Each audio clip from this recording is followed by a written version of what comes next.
Ромите си ги кажаа маките пред министерот Мустафа, не се пофалија со ништо, поплака врз поплака, од укината социјална помош до покажување рецепти за лекови кои не можат да си ги купат. За нив сите други се виновни, освен тие самите. Една година сам казнато и например жалби, години заби нема. И например кратка помош да земе, и то не го дават.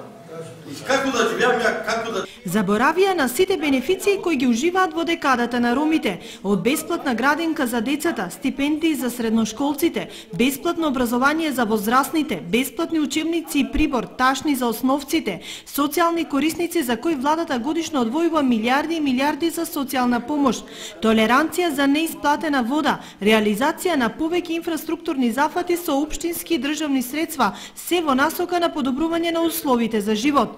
Но тие, со неговото височество, гласот, можат многу повеќе. Министерот без ресор Мустафа дојде да ги подготви како да ја освојуваат локалната власт, без места во советот и повеќе вработување во локалната самоуправа, тешко дека ќе можат да ги реализираат сите нивни права и барања. За да ја земат власта локална, ние сме фактор. Во Источна Македонија јас ви тврдам дека втора заедница за добивање на локална власт сме ние ромите.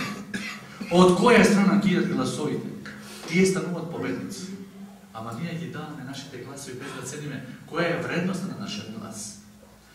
Една од стратешките цели во декадата на ромите е токму интеграцијата на гласот, вели Мустафа. Со силен труд објаснивме дека во процесот на интеграцијата најсилен простор има величината на гласот. Колку ромските гласови ќе бидат успешни во текот на изборите, кои што доаѓаат или кои ќе следат, толку поуспешна ќе биде интеграцијата на ромите во локално ниво. Тоа значи дека колку повеќе ромите има да гласат за своји ромски листи и колку повеќе ромски советници ќе има во локалната самоуправа, нивната интеграција ќе биде на високо ниво и нема да се среќаваме со децениските проблеми.